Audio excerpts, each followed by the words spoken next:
Très bien introduit la chose en évoquant le nom des commissionnaires de Saint-Pierre. On ne peut rien comprendre si on ne sait pas le rôle considérable, fondamental qu'ils ont joué. En fait, les choses fonctionnent au XVIIIe siècle, en tout cas jusqu'à la guerre de 7 ans, comme si la Guadeloupe était une colonie martiniquaise.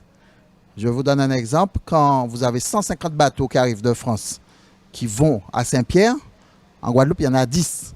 Dans une année, j'ai bien dit dans une année. C'est-à-dire que la Guadeloupe est totalement assujettie à la Martinique. Dépendant total. Totalement.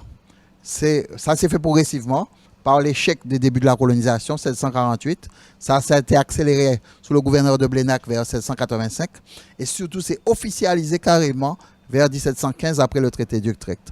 La Guadeloupe fonctionne comme étant une double colonie. Colonie de la France, mais surtout colonie de la Martinique. Les navires n'ont pas le droit de commercer en ligne directe avec la Guadeloupe. Les sucres de la Guadeloupe n'ont pas le droit de partir vers la France. Ils doivent aller à Saint-Pierre. Résultat des courses, les colons de la Guadeloupe ne se laissent pas faire. Et la Guadeloupe devient ce qu'on appelle au XVIIIe siècle l'île de l'interlope, l'île de toutes les contrebandes.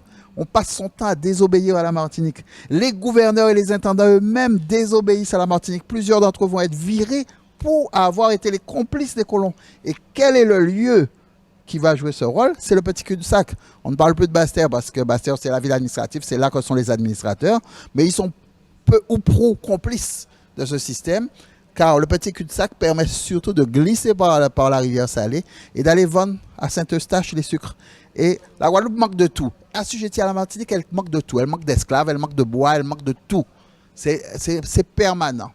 Pour combattre cette pénurie, les administrateurs ferment les yeux, encouragent cette contrebande, et donc tout le commerce se fait. La Guadeloupe s'approvisionne en esclaves, non pas par la traite des grilleurs classiques qu'on connaît, puisque elle était victime de ce qu'on appelle les queues de cargaison. C'est-à-dire, lorsqu'un avion négrier arrivait à Saint-Pierre, on prenait les plus beaux esclaves, et tout ce qui était chétif, tout ce qui était malingre, c'était pour la Guadeloupe. Donc, la Guadeloupe ne pouvait pas vivre de cela.